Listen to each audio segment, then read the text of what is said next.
Jinendra. Doctor P सागर जी जय। जय जिनेंद्र, जय जिनेंद्र। तो आपका हम स्वागत करते हैं। आप प्रवचन स्टार्ट कीजिए प्लीज। ठीक है, जय जिनेंद्र।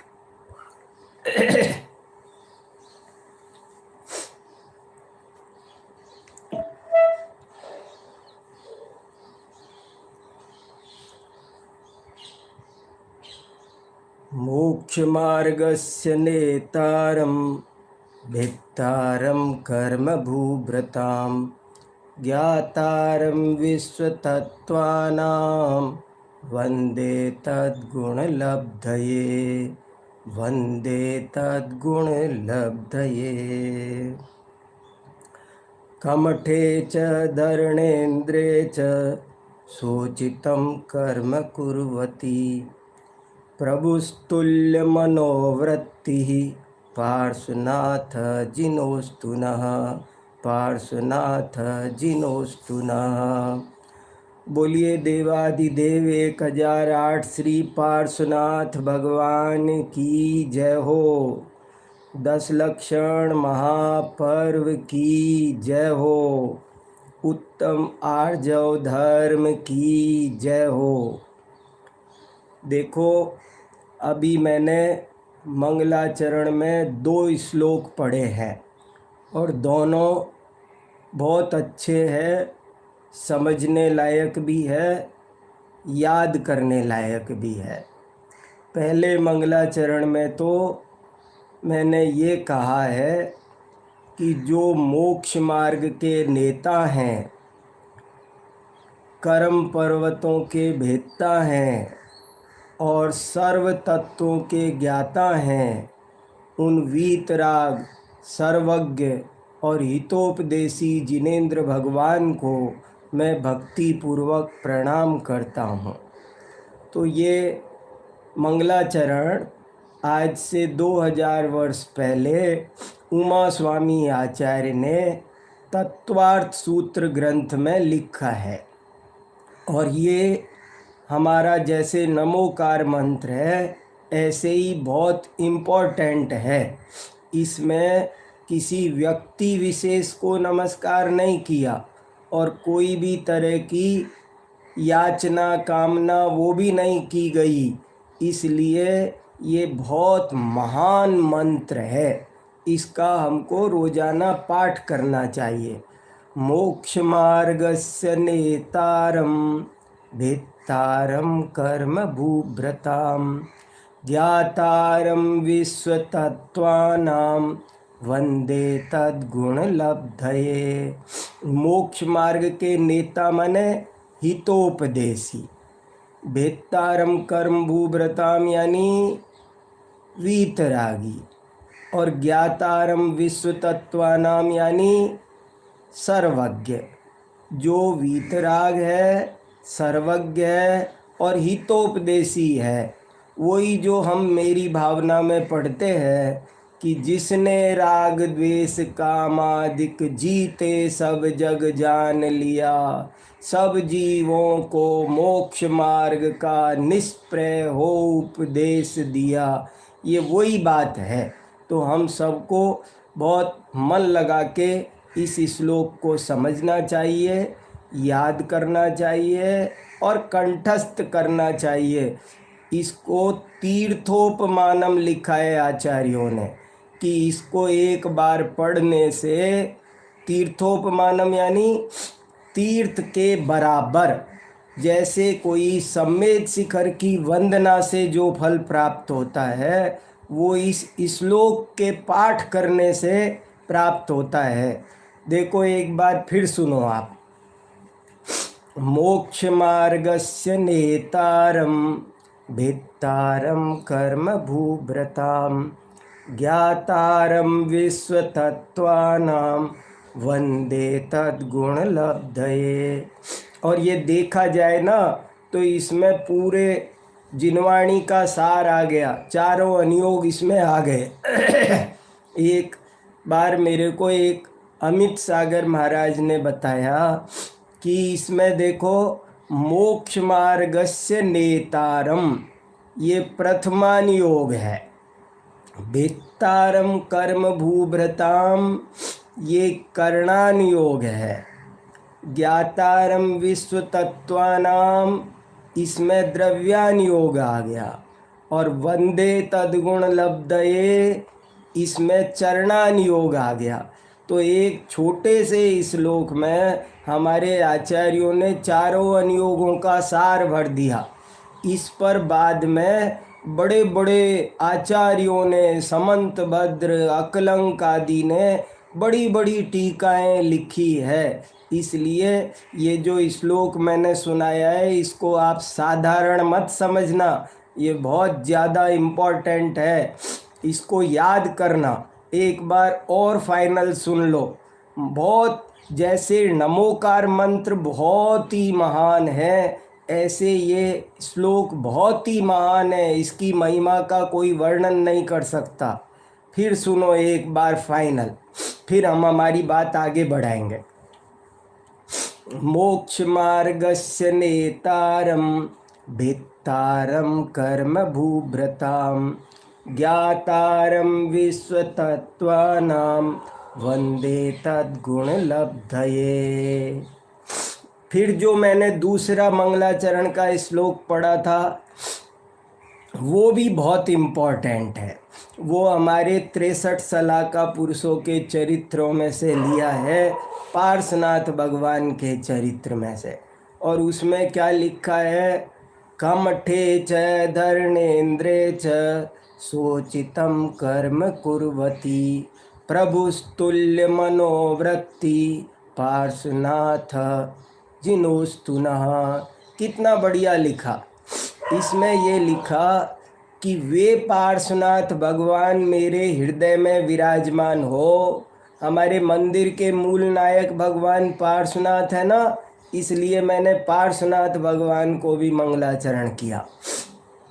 क्या कहा कि जो पार्श्वनाथ भगवान कमठ हो चाहे धर्णेन्द्र पद्मावती हो, कमठ माने जो उपसर्ग कर रहा है, और धर्णेन्द्र पद्मावती यानी जो उपसर्ग दूर कर रहे हैं।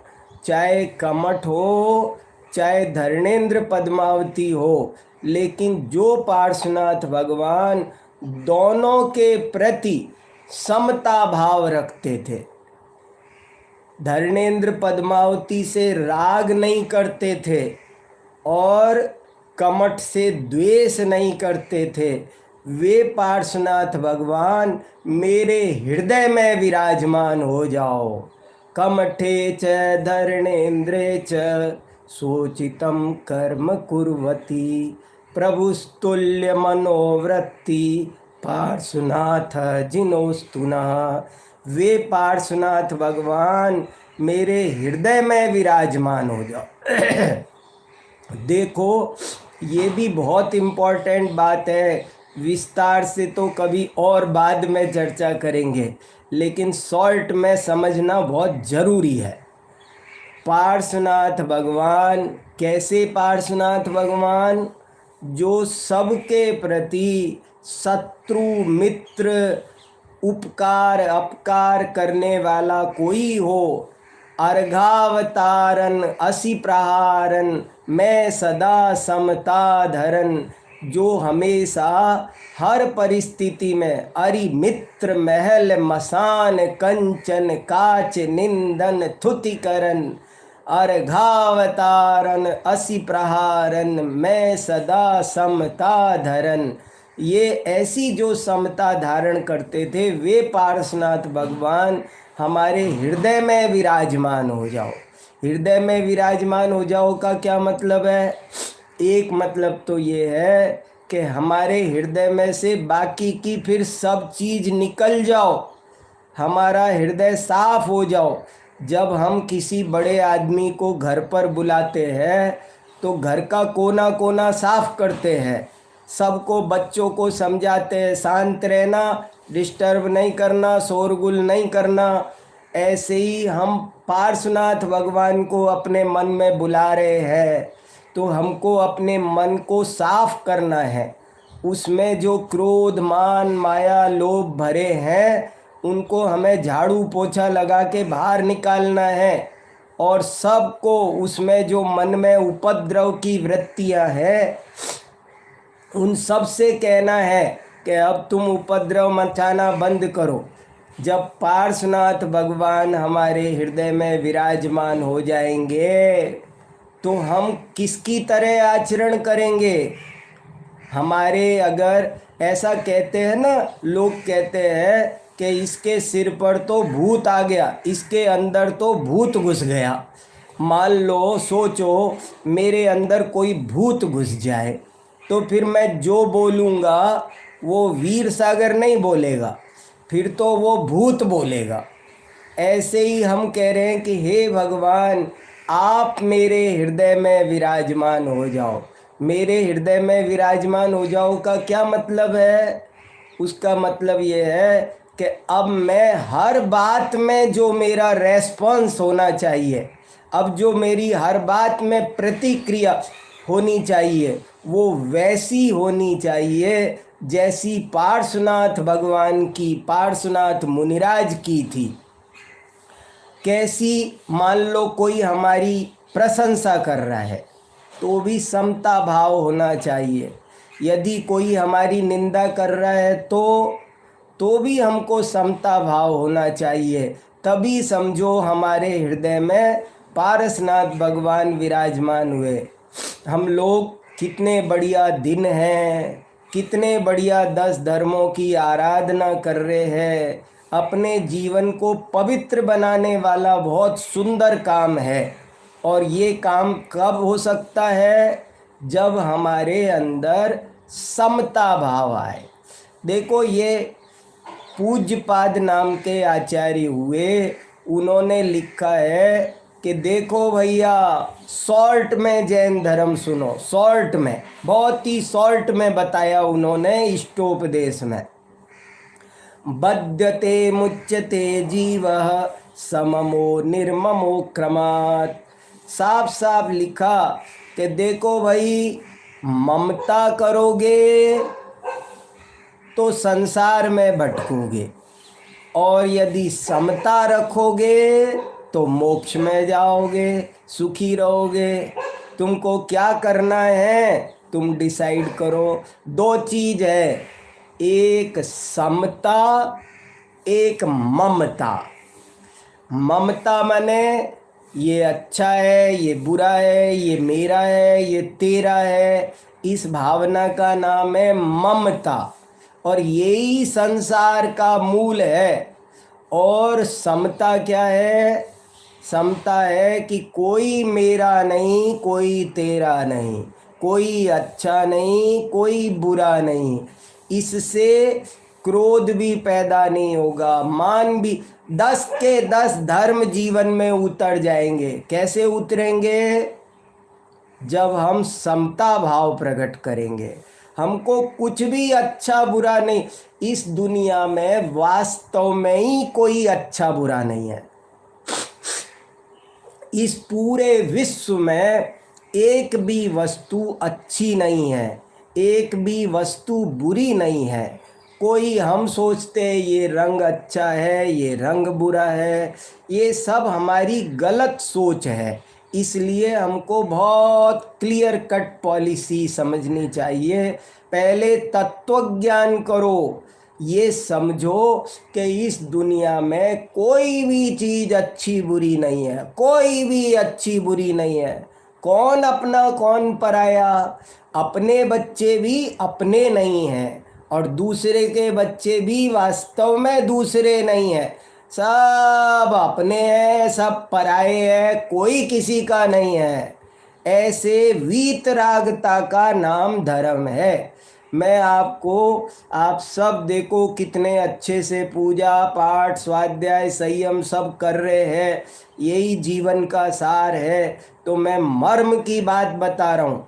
धर्म किसको कहते हैं? धर्म किसको कहते हैं?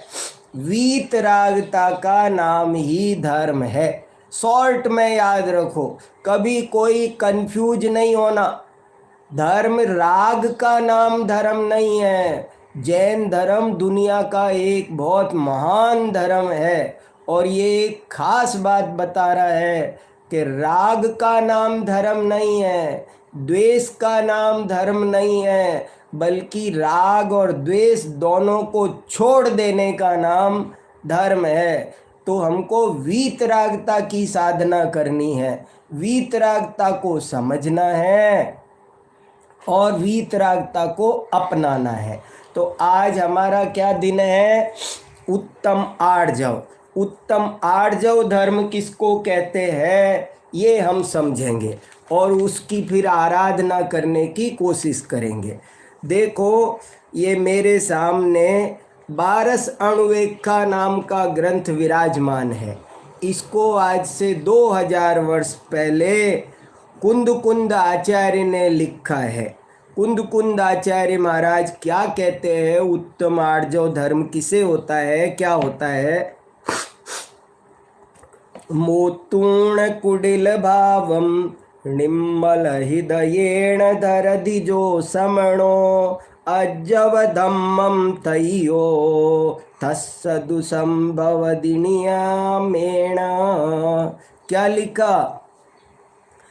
कुटिल भाव को छोड़कर, कुटिल भाव को छोड़कर अपने हृदय को निर्मल बना लेना, सरल बना लेना, यही उत्तम आर्जव नाम का तीसरा धर्म है। ये 12 अणुवेखा की 73वीं गाथा आपको शास्त्र पढ़ के सुना रहा हूँ। बहुत से वक्ता अपने मन से कुछ बोलते हैं, लेकिन मुझको आचार्य विद्यानंद जी महाराज ने ये सिखाया है कि जिनवाणी की गद्दी पर अपने मन से नहीं बोलना चाहिए। जिनवाणी की गद्दी पर हमको शास्त्र से बोलना। आप क्या सुनने बैठे हो मेरे से? मुझको सुनने नहीं बैठे, आप जिनवाणी सुनने बैठे हो। आप वीर सागर वाणी सुनने बैठे हो कि जिनवाणी सुनने बैठे हो? तो जिनवाणी सुनाना हमारा कर्तव्य बनता है, इसलिए मैंने आपको पढ़कर सुनाया। 2000 साल पहले कुंदाचार्य ने क्या लिखा, तो अब आपको समझ में आया उत्तम आर्जव धर्म किसे कहते हैं। याद करो परिभाषा। माया कसाय को छोड़ना, कुटिलता। माया, देखो सुनो, चाहे बोलो माया कसाय, चाहे बोलो छल कपट, छल बोलो, कपट बोलो, कुटिलता बोलो, वक्रता बोलो, टेढ़ापन बोलो, ये सब आर्जव धर्म को हमारी आत्मा में प्रकट नहीं होने देते। इसलिए हमको आज इनको छोड़ने की सोचना है, पक्का ट्राई करना है। ये कई तरह का होता है। हम कभी झूठ बोलते हैं, वो भी मायाचार है। झूठ कौन बोलता है? मायाचारी बोलता है। कई बार तो हम मजाक में झूठ बोलते हैं, हंसी मजाक करने के लिए भी जो करते हैं वो सब माया कसाय है। और माया कसाय तिर्यंच गति का कारण होता है। जो माया कसाय करता है वो तिर्यंच गति में जाता है, ऐसा तत्वार्थ सूत्र में लिखा है। माया तैर्यज्ञोनस्य। देखो, बहुत शांति से सोचो, खुद सोचो, मैं क्या समझाऊंगा आपको, आप खुद सोचो। आप खुद सोचोगे तो आपको सब समझ में आएगा मायाचार कितना बुरा होता है। जो मायाचार करता है वो आदमी हमेशा डरता रहता है, अशांत रहता है, परेशान रहता है। आप ऐसा एक उदाहरण समझो कि जैसे कोई आदमी बिना टिकट के यात्रा करे। मान लो ट्रेन में टिकट नहीं लिया और बैठ गए, तो टिकट लिए बिना ट्रेन में सफ़र करेंगे, यात्रा करेंगे, तो जिसने टिकट लिया होता है वो तो आराम से बैठा है, लेकिन जिसने टिकट नहीं लिया है वो बहुत हर सेकंड परेशान रहता है। टिकट चेक करना आ जाए, टिकट चेक करना आ जाए, इधर उधर देखता रहेगा, वो परेशान रहेगा। झूठ बोलने वाला आदमी, मायाचार करने वाला आदमी कभी भी नॉर्मल नहीं रह पाता। वो क्या शास्त्रों में मन लगाएगा, क्या जिनवाणी सुनने में मन लगाएगा, कोई भी काम करने में वो बढ़िया मन नहीं लगा सकता।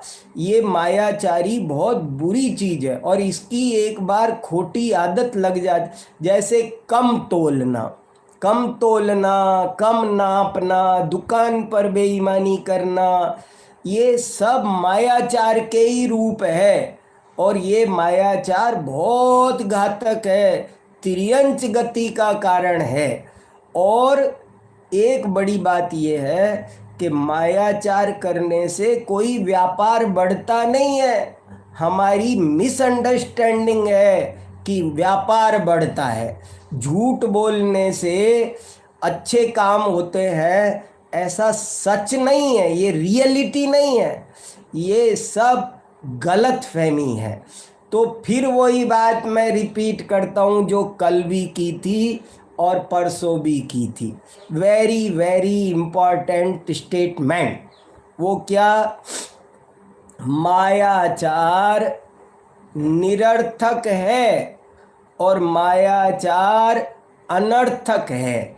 मायाचार, फिर सुनो, मायाचार निरर्थक है और अनर्थक है।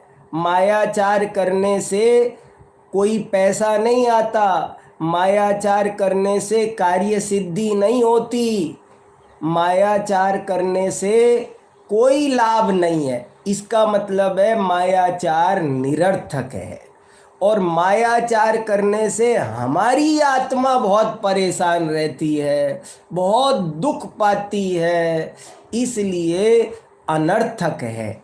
तो मायाचार व्यर्थ है, निरर्थक है, और हमारी आत्मा को बहुत संतप्त करने वाला है, जलाने वाला है, अशांत करने वाला है। इसलिए हमें बहुत सावधानी से समझना है और मायाचार को छोड़ना है। हम समझेंगे नहीं तो छूटेगा नहीं।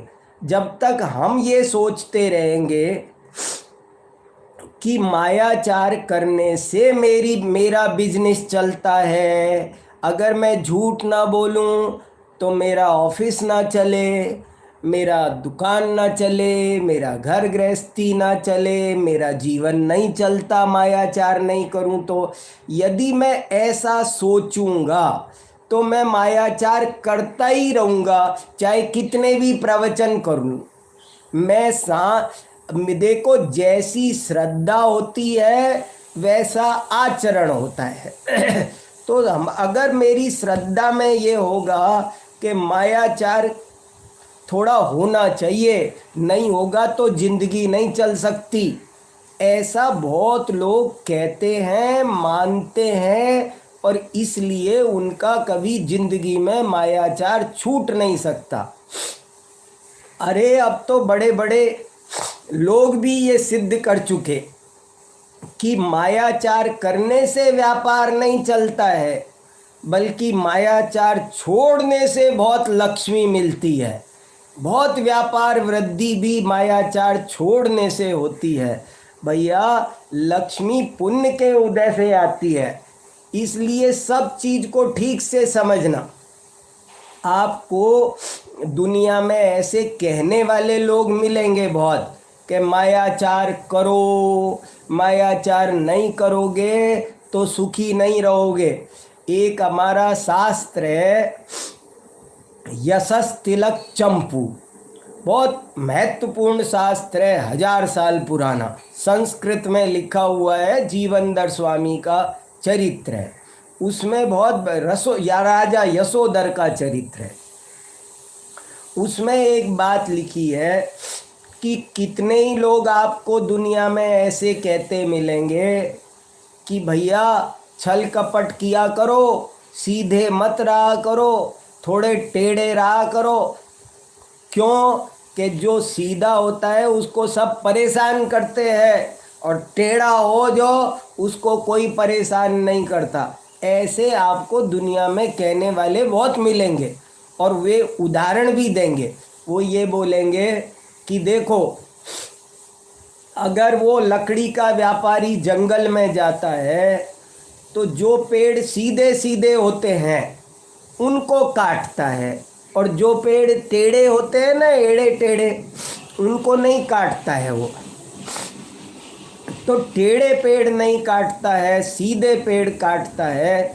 इससे सिद्ध हो गया कि सीधे को सब परेशान करते हैं, टेढ़े को कोई नहीं छेड़ता है, इसलिए टेढ़े रहा करो। ऐसा आपको दुनिया में समझाने वाले बहुत मिलेंगे, लेकिन उनसे आगे पूछना। बहुत इम्पोर्टेंट बात, पूरी सुनना, अधूरी मत सुनना। फिर बोले उनसे आगे पूछो। आगे क्या पूछें कि उसके बाद क्या होता है, सीधे पेड़ को काटने के बाद क्या होता है, टेढ़े पेड़ को नहीं काटने के बाद क्या करता है वो भी तो बताओ। आगे की स्टोरी सुनाओ, इनकम्प्लीट मत सुनाओ, कंप्लीट सुनाओ। कि देखो भैया, वो जो सीधे पेड़ों को काट कर ले गया है, उनके लिए तो बढ़िया मंदिर की पूजा की चौकी बनाएगा, दरवाज़ा बनाएगा, टेबल कुर्सी सिंहासन ये बनाएगा। और वो जो टेढ़े पेड़ थे उनका क्या करेगा, उनको जिंदे जलाकर कोयला बना लेगा। तो देखो, हमको ऐसे समझाने वाले तो बहुत मिलेंगे कि टेढ़े रहा करो, पर भैया टेढ़े लोग बहुत दुख पाते हैं, बहुत दुख पाते हैं। मायाचारी कभी सुखी नहीं रहता, सारी जिंदगी दुखी रहता है। देखो, अपन पूजा का अर्थ पढ़ते हैं, उसमें बहुत अच्छे से समझ में आएगा। पूजा की थी ना सुबह आपने, मैं रोज आपकी पूजा देख रहा हूँ, आज भी देखी थी।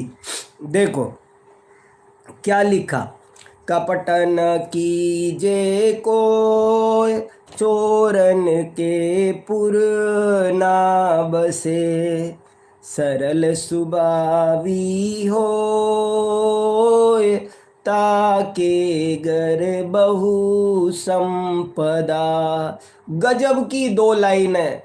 क्या थे ध्यानत राय जी, कमाल कर दिया। ध्यानत राय जी कितने महान पूज्य, कितने उच्च कोटि के कवि थे। आगरा में रहकर पूजा पाठ खुद करते थे, और ये पूजा देखो, उन्होंने यहाँ आगरा में पूजा लिखी, और आप लोग वहाँ 7 समंदर पार, यहाँ से 14,000 किलोमीटर दूर कैसे गा गा के ये पूजा कर रहे हो ना। कितना अच्छा लगता है ना, आनंद आता है ना, इनमें कितना अच्छा स्वर है, कितने इनका स्वर लय भी बहुत अच्छा है, और इनकी भाषा भी बहुत अच्छी है, भाव भी बहुत अच्छे हैं। और 400 साल पहले की भाषा है, लेकिन आज भी पढ़ते हैं तो समझ में आती है। कैसे हमारे कवि लोग 400 साल आगे तक की सोच करके कविता लिखते थे। देखो, कपटन कीजे को चोरन के पुर ना बसे। ये चोरी भी मायाचार है, झूठ बोलना, चोरी करना, ये भी मायाचार है। तो ये कह रहे हैं कि चोरन के पुर ना बसे। चोरों के पुर माने सिटी, नगर, गांव। चोर का गांव नहीं बसता, या गांव में चोर नहीं बसता। ये जो व्यक्ति चोर होता है, डाकू होता है, गलत काम करता है, झूठ बोलता है, वो सारी जिंदगी भागा भागा, छुपा छुपा जंगलों में। यहाँ बड़े बड़े डाकू, उनके पास बहुत धन लूटते हैं, डाकू बहुत धन लूटते हैं, लेकिन अपने पत्नी बच्चों के पास नहीं रह सकते। अपने घर में नहीं रह सकते, अपने घर में बना हुआ शांति से थाली लगा के चैन से खा नहीं सकते, बल्कि जंगलों में भागते फिरते हैं, छुपते फिरते हैं, डरते रहते हैं, उनको कभी जिंदगी में शांति मिलती नहीं। एक आदमी कम कमाता है, ईमानदारी से रहता है, लेकिन अपनी झोपड़ी में राजा की तरह बैठता है, बढ़िया थाली लगा के ठाठ से खाता है, अपने पत्नी बच्चों के साथ में एंजॉय करता है, वो आराम से रहता है। लेकिन जो मायाचारी करता है वो तो छुपता फिरता है, भागता है। और कितनी बढ़िया बात लिखी, जो मायाचारी नहीं करता है उसके ही घर में वास्तव में संपत्ति आती है। और ये बहुत बड़ा साइंस है, इसको तो रिसर्च करके प्रूव करने की जरूरत है। संपत्ति किससे आती है? हमने बहुत देखा, हमारे एक परिचित मित्र ने दुकान खोली, तो वो दुकान जब तक वो करता रहा तो बहुत तरक्की की उसने, क्योंकि वो बहुत ईमानदार था। मैंने अपनी आंखों से देखा, उसने दुकान में बहुत तरक्की की, उसका व्यापार बहुत बढ़ गया। दुकान खोलता उसके पहले ग्राहकों की लाइन लगी रहती थी। और बाद में जब उसने रिटायरमेंट ले लिया, अपने बेटे को दिया, तो वो बेटे ने मायाचारी शुरू कर दी दुकान पर, तो सारा व्यापार ठप हो गया।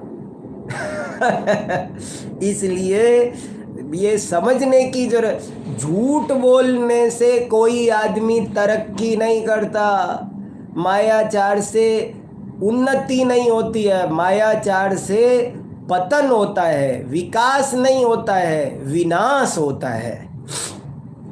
उत्तम आर्जव रीति बखानी, रंचक दगा बहुत दुखदानी। ये जो आर्जव धर्म है ये सरलता का नाम है।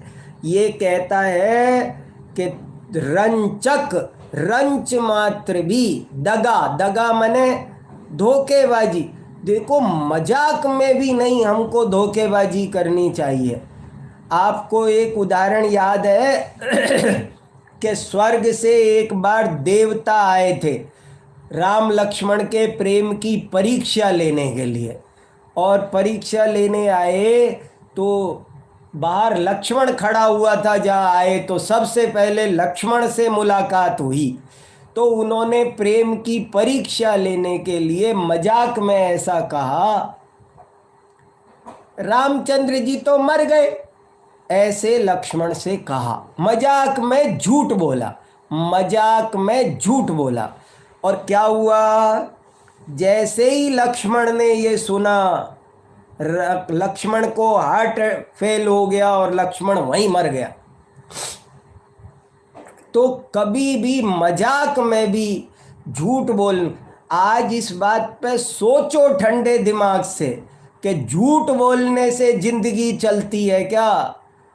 देखो, हम सुखी हो जाएंगे अगर हमने झूठ बोलना छोड़ दिया। भगवती आराधना में लिखा है कि जो व्यक्ति झूठ बोलना छोड़ देता है उसको, बहुत बढ़िया बात सुनो, सब सुन रहे हो मन लगा के, जो झूठ, भगवती आराधना में क्या शिवकोटि महाराज कह रहे हैं कि जो झूठ बोलना छोड़ देता है उसको वचन सिद्धि प्राप्त हो जाती है। वचन सिद्धि, वचन सिद्धि समझते? जैसे समझो अभी धूप निकली है तेज और सत्यवादी ये कह दे कि आज वर्षा होगी, तो होगी, वो जो बोलेगा वो होगा। मुनि महाराज जो कह देते हैं वही होता है। मुनि महाराज ने मैना सुंदरी से कहा सब ठीक हो जाएगा।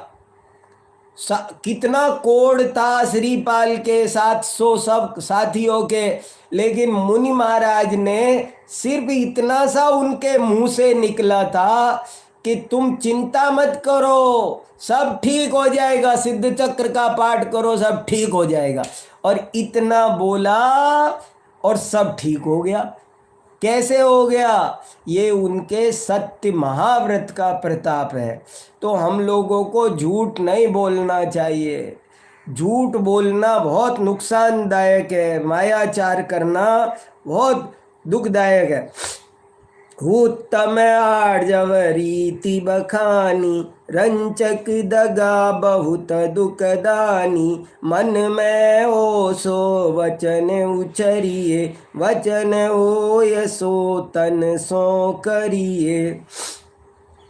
करिए सरल तिहु जोग अपने, देख निर्मल आरसी। आरसी माने मिरर, दर्पण, शीशा। अरे तुमसे अच्छा तो शीशा है कि वो कम से कम जैसा सामने होता है वैसा ही देखता है, और तुम वस्तु कुछ है, कहते कुछ हो, मानते कुछ हो। ये क्या तमाशा है, क्या विडंबना है। करिए सरल त्यों जोग अपने, देख निर्मल आरसी। मुख करे जैसा लखे तैसा, कपट प्रीति अंगारसी। कि देखो भैया ये कपट है ना, वो अंगारा है। देखो सबको आग कहा, क्रोध को भी कहा ये क्रोधाग्नि है, क्रोध की अग्नि है। और मान को भी कहा कि ये अहंकार की अग्नि है।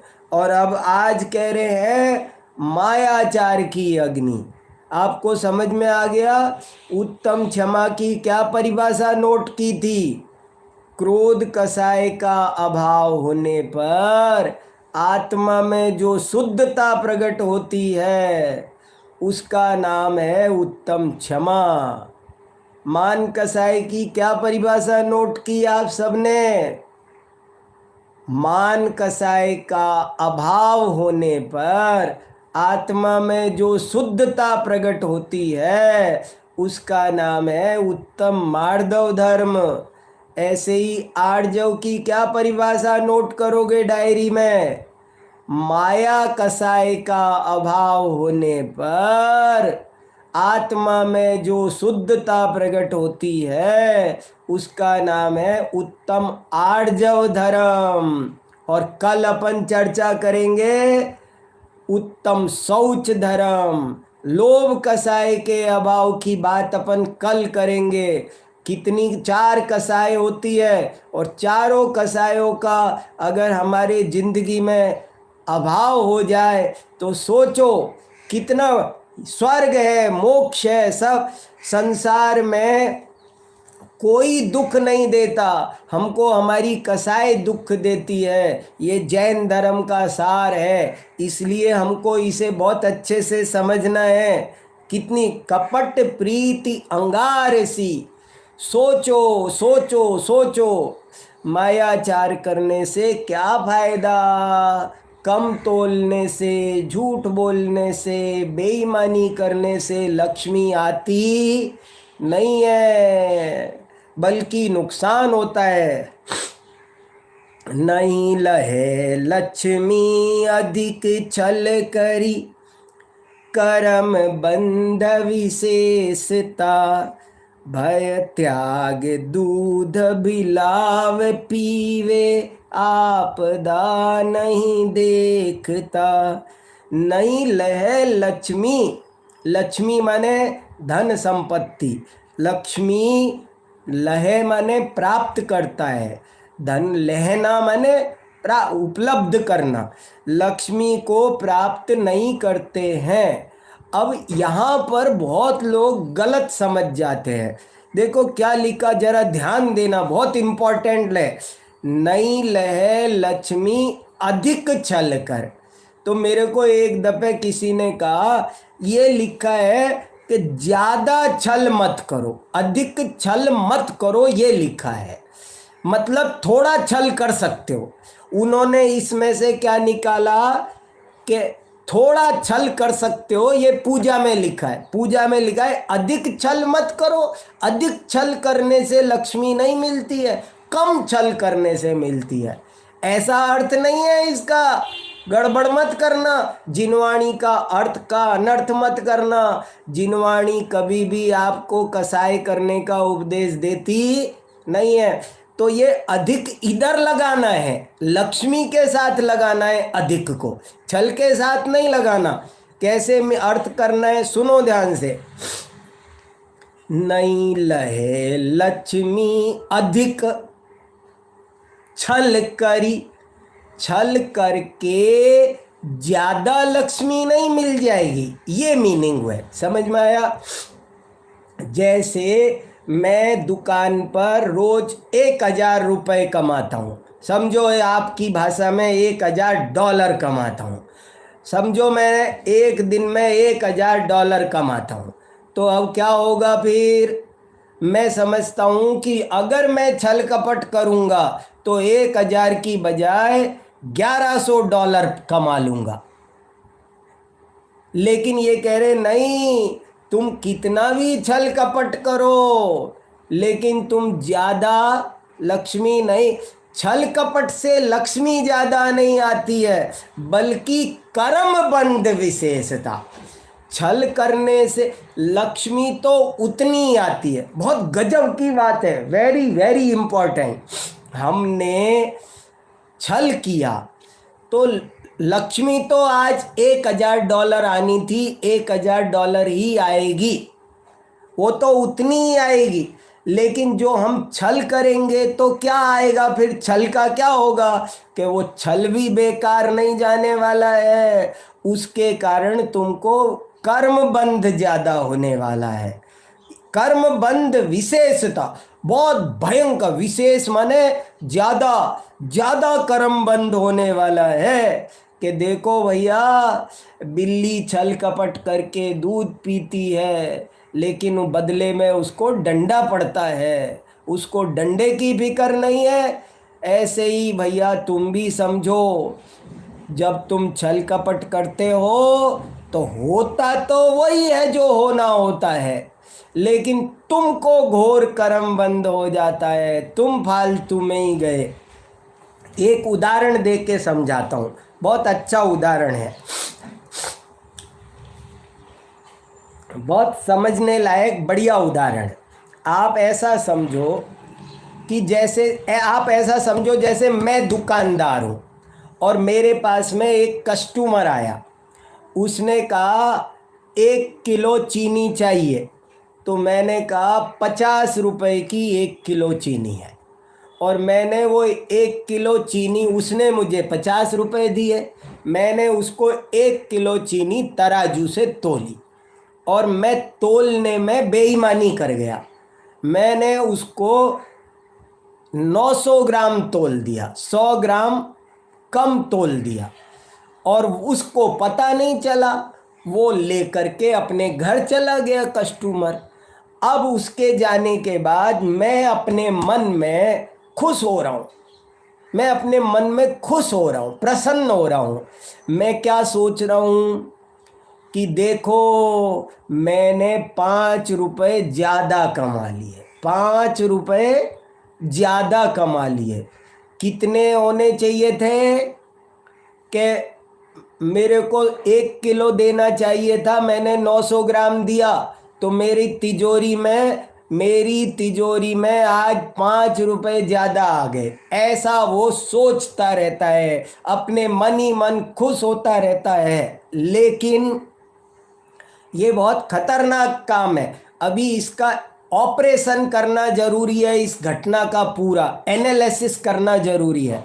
क्या एनालिसिस करेंगे तो क्या निकलेगा कि देखो कि जब आपने दुकान पर उसको कम तोला और आप सोच रहे हैं कि 5 रुपये मेरी तिजोरी में फालतू आ गए, तो मैं उससे कहता हूँ कि भैया ये 5 रुपये तेरी तिजोरी में नहीं आए, ये 5 रुपये तो लोहे की तिजोरी में आए हैं। तेरी तिजोरी में तो पाप आया है बेईमानी का, तेरी तिजोरी। बताओ 5 रुपये किसकी तिजोरी में आए? लोहे की तिजोरी में। और मेरी तिजोरी तो आत्मा की तिजोरी है, उसमें क्या आया? उसमें बेईमानी का पाप आया है। और आगे और रिजल्ट सुनो इसका, कि वो जो तिजोरी में 5 रुपए आए हैं लोहे की तिजोरी में, वो 5 रुपए तो पता नहीं कौन भोगेगा। मैं भोगूंगा, मेरे पत्नी बच्चे भोगेंगे, मेरे रिश्तेदार गांव वाले, कि कोई चोर डाकू ये भोगेंगे, कि गवर्नमेंट में ही जमा हो जाएगा, मैं ऐसे ही छोड़ जाऊंगा। उसका तो कोई डिसाइड नहीं है उसका क्या होगा। लेकिन मेरी तिजोरी में, मेरी माने आत्मा की तिजोरी में जो पाप आया है बेईमानी का, वो तो गारंटी से, डेफिनेटली मैं ही भोगूंगा, मैं ही भोगूंगा। क्या गजब की बात है। ये सब जब तक हम समझेंगे नहीं, तब तक हमसे ये कसाई छूटने वाली नहीं है। ये चलती रहेगी, हमको फायदा नहीं मिलेगा। ये 10 लक्षण आते रहेंगे और जाते रहेंगे, लेकिन हमको फायदा नहीं हो। इनको इधर से सुन के इधर से निकालना नहीं है, बल्कि इनको अपने जीवन में उतारना है, पूरी तरह उतारना है। आपने एक कहानी सुनी होगी, नहीं तो मैं सुनाता हूँ, उसे सुनो ध्यान से। बहुत अच्छा दृष्टांत है। दृष्टांत से सबको, जो बच्चे सुन रहे हैं, सरल सरल, उनको सबको, आपके बच्चों को भी बोलो, मैं सरल सरल सुनाने की कोशिश कर रहा हूँ। सब लोग सुनो ध्यान से। पाठशाला भी चलती ना आपकी, तो देखो क्या। एक मूर्ति बनाने वाला था, कल भी एक मूर्ति बनाने वाले का उदाहरण दिया था। एक स्टैचू बनाता था। तो स्टैचू बनाने वाला एक बार 3 स्टैचू बना करके नगर में आया बेचने के लिए। मूर्ति ले लो, मूर्ति ले लो, आवाज़ लगाता था। तो लोगों ने पूछा कि भैया मूर्ति का रेट बताओ। तो उसने 3 मूर्ति सेम साइज की, सेम मेटल की निकाल करके रखी और उनका रेट बताया। Same size, same metal. तो बोले रेट बताओ। बोले देखो, ये 10 रुपीज़ की है, ये 100 की है, ये 1000 की है। बोले वो कैसे? ये 10 रुपए की, ये 100 रुपए की, ये 1000 रुपए की, वो कैसे? Same metal, same size. तो उसने उत्तर देने को कहा कि तुम समझोगे नहीं, इसमें बड़ा रहस्य है। अगर समझना हो तो एक धागा लेकर के आओ, एक रस्सी लेकर के आओ।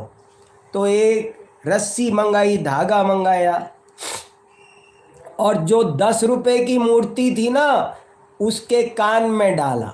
तो इधर से डाला, वो इधर होके बाहर निकल गया। फिर का अब दूसरी का देखो, तो दूसरी मूर्ति के कान में डाला धागा, तो वो यहाँ डाला, वो यहाँ से बाहर निकल गया। फिर तीसरी के डाला, तो वो यहाँ डाला, तो वो अंदर ही चला गया, बाहर निकला ही नहीं। तो उसने कहा देखो सुनो, क्या मतलब हुआ ये समझो। ये 3 मूर्तियाँ बहुत उच्च कोटि की आध्यात्मिक शिक्षा देती है। इनको आप अपने 100 पीस में लगाओगे तो आपको जिंदगी भर उत्तम अध्यात्म की शिक्षा देगी। क्या शिक्षा देगी? कि जो इधर से सुन के इधर निकाल देता है, जिनवाणी सुनते हैं, प्रवचन सुनते हैं, और इधर से सुना और इधर निकाल दिया, तो वो उसकी कीमत 10 रुपया।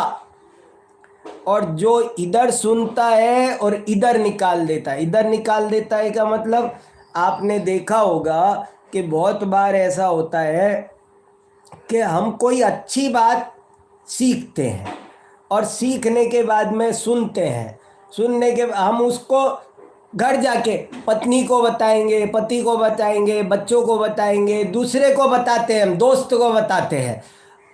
ये बोले जो इधर से बोला इधर निकाल दिया।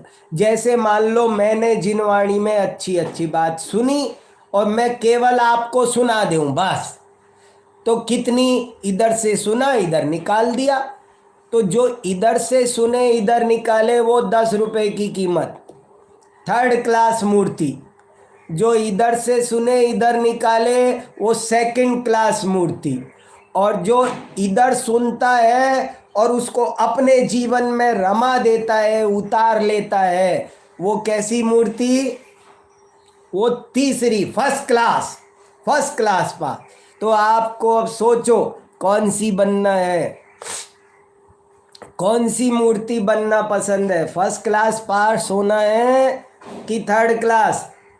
देखो, इसलिए जिनवाणी कितनी ऊंची, क्रोध मत करो। इधर सुना इधर निकाल दिया, कुछ इधर बोल देते हैं बस और वो है जो जीवन में उतार ले।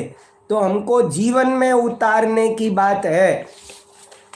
तो क्रोध छोड़ो, इसका नाम उत्तम क्षमा मान छोड़ो, इसका नाम उत्तम मार्दव। और मायाचार छोड़ो, इसका नाम, देखो कितना बढ़िया बढ़िया। ये एक ज्ञानार्णव शास्त्र है मेरे पास में, क्या लिखा देखो, जन्मभूमिरविद्यानाम कीर्तेर्वास मंदिरम, पाप पंक महागर्तो निकृति कीर्तिता बुधै, अर्गलेवाप वर्गस्य पदवी स्वब्रवेस्मनः, शीलशालवने वन्नी मायेयम अवगाम्यताम ये मायाचार अविद्या की जन्मभूमि है, अपयश का घर है, पाप रूपी कीचड़ का बड़ा भारी गड्ढा है, मुक्ति रूपी द्वार की अर्गला है, नरक रूपी घर का द्वार है, और सील रूपी साल वृक्ष को जलाने के लिए भयंकर अग्नि है। तो हम क्या है, हम समझ नहीं पा रहे हैं, और ये सब कमी है स्वाध्याय की। देखो भैया, जैन धर्म तो ज्ञान प्रदान है, आपको ये बात माननी पड़ेगी। बहुत ऊंची बात है। हमारे आचार्यों ने कितने शास्त्र लिखे, और जब तक हम उनका रोज स्वाध्याय नहीं करेंगे मन लगा करके, तब तक हमको समझ में नहीं आएगा। देखो, अब ये तो मैंने आपको व्यवहार मायाचार बताया, निश्चय मायाचार भी सुनो अब थोड़ा। दोनों चीज है, व्यवहार निश्चय। जिनवाणी के 2 पैर है, जिनवाणी की 2 आँख है। निश्चय व्यवहार दोनों को समझकर अपने जीवन को पवित्र बनाना है। निश्चय में भी मायाचारी जबरदस्त हो रही है। हम हैं तो आत्मा, और समझते हैं अपने आप को शरीर, अपने को काला गोरा, ये समझना ये निश्चय मायाचार है। अपने को ज्ञान दर्शन स्वभावी आत्मा समझना, यही ये आर्जव धर्म है।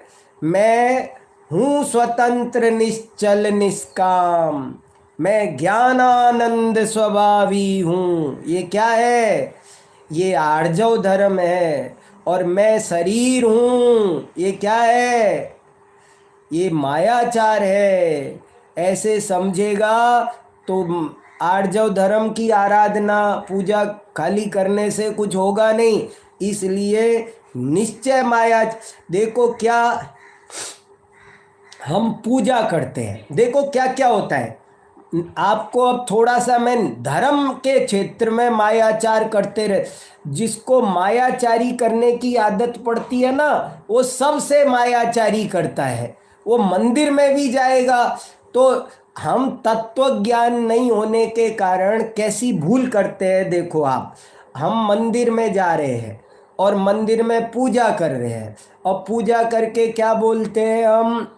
सारी पूजा में हम क्या क्या बोलते हैं? हम जैसे उदाहरण के तौर पर हम भगवान से बोलते हैं अक्षय पद प्राप्त है अक्षतान निर्वपामिति स्वाहा। हे भगवान, हमको अक्षय पद चाहिए। बोलते तो कौन सा पोस्ट चाहिए? मान लो मैं यहाँ पर प्रिंसिपल, वाइस चांसलर, चाहता तो हूँ मैं प्रधानमंत्री का पद मिले, राष्ट्रपति का पद मिले, और भगवान से क्या बोल रहा हूँ? मुझको मोक्ष पद चाहिए भगवान। ये मायाचार है। हम भगवान से कहते हैं कि मुझको जैन धर्म मिले तो मैं दरिद्री हूँ तो भी चलेगा, और मुझे जैन धर्म के बिना चक्रवर्ती भी नहीं होना। जिन धर्म विनिर्मुक्तो माँ भवे चक्रवर्त्यपि स्याच्चेटोपि दरिद्रोपि जिन धर्मानुवासित। हे भगवान, मुझे जैन धर्म मिले तो मैं झोपड़ी में रहना पसंद करूँगा, और जैन धर्म के बिना मेरे को चक्रवर्ती पद भी नहीं चाहिए। लेकिन हम मंदिर छोड़ करके, प्रवचन छोड़ करके दुकान भागते हैं। ये क्या है? ये मायाचार है। हम क्या बोल रहे हैं? हम बोलते हैं हे भगवान क्षुधा रोग विनाशनाय नैवेद्यम निरूपामिति स्वाहा, ऐसे बोलते हैं। हमारा क्षुधा रोग नष्ट करो। और जरा सी भूख नहीं लगती है तो डॉक्टर के पास जाते हैं, दवाई खाते हैं। हमको भूख लगना चाहिए, हमको बहुत खाना है, हम खाने की इच्छा करते हैं। कह क्या रहे? भगवान के साथ मायाचार। देखो, इसलिए स्वाध्याय बहुत जरूरी है। स्वाध्याय करना जरूरी है, तब हमको सब बात समझ में आएगी। अपनी आत्मा को जाने बिना, देखो जैन धर्म का सार बता रहा हूँ मैं आपको। मुझे 40 साल जिनवाणी पढ़ते हो गए, यही रात तक दिन पढ़ रहा हूँ, पढ़ा रहा हूँ। आप लोगों ने प्यार से बुलाया है, इसलिए आपको सुना रहा हूँ मैं जैन धर्म का मक्खन सार। क्या सार है? एक लाइन में कोई भी पूछे, आप सो रहे हो तब भी आपको जगा दे तो आप बोल देना कि आत्मा को जानने का नाम ही जैन धर्म है। जैन धर्म क्या सिखाता है? ये 2 लाइन याद रखो बस। आत्मा को जानना ही जैन धर्म है। वीतरागता का नाम ही जैन धर्म है। इनको पक्का करो, 100 बार माला जपो, जाप करो। इसकी जाप करना चाहिए। वीतरागता ही धर्म है, वीतरागता ही धर्म है, वीतरागता ही धर्म है। राग द्वेष छोड़ने का नाम ही धर्म है, समता भाव का नाम ही धर्म है। बस ये, किसी की निंदा प्रशंसा में मत उलझो, और कोई निंदा प्रशंसा करता हो तो करने दो, ध्यान मत दो उस पर बिल्कुल भी। यही उत्तम आर्जव धर्म है।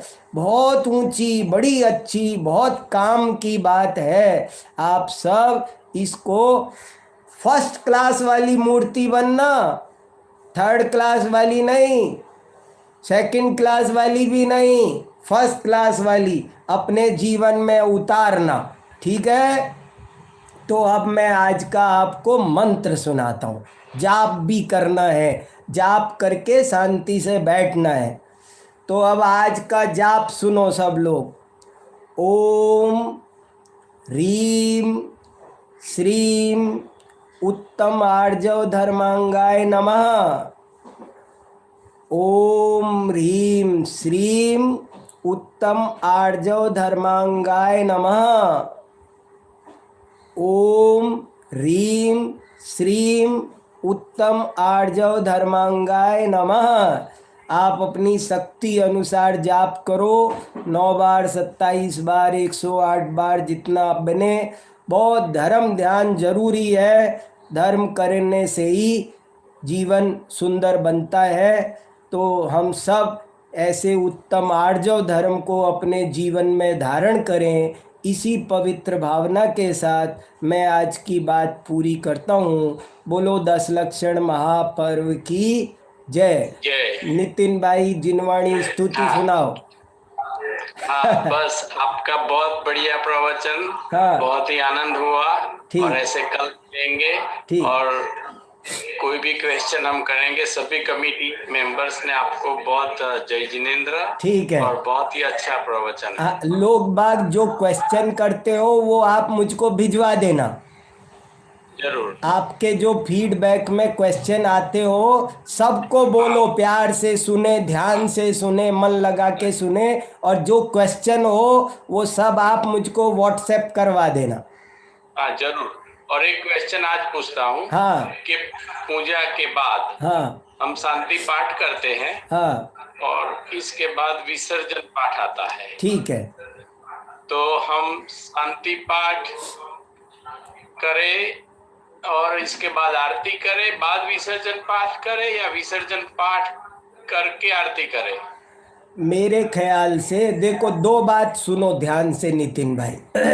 हाँ। एक तो जय धवला ग्रंथ में ऐसा लिखा है, नए एयन तागवो कादवो, के धर्म की क्रिया में कोई आग्रह नहीं करना कि ऐसे ही होगा और थोड़ा इधर हो गया तो हमको नरक जाना पड़ेगा, पाप लगेगा।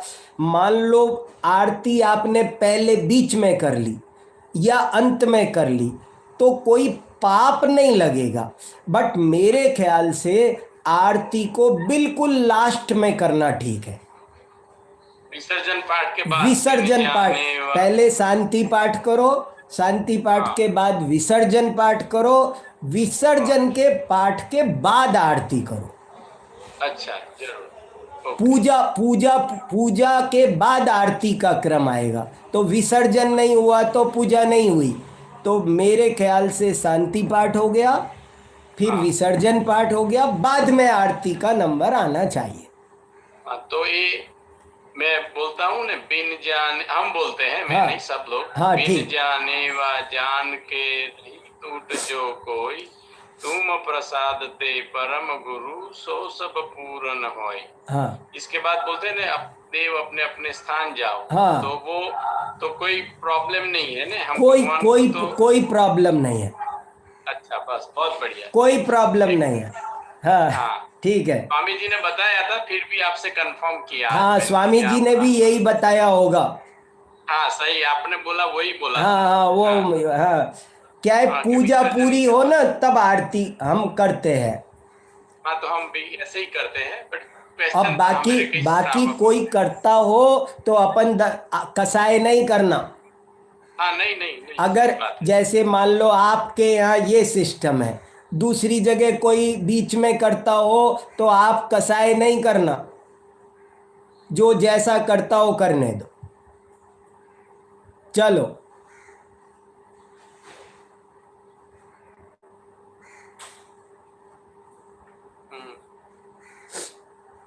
Internet problem. हाँ, नो प्रॉब्लम। ठीक है। हाँ, तो फिर कल मिलेंगे। ठीक है। सभी कमेटी की ओर से हम आपका जय जिनेंद्र। ठीक है। और कल मिलेंगे। जय जिनेंद्र, जय जिनेंद्र, जय जिनेंद्र। जय। बहुत बढ़िया।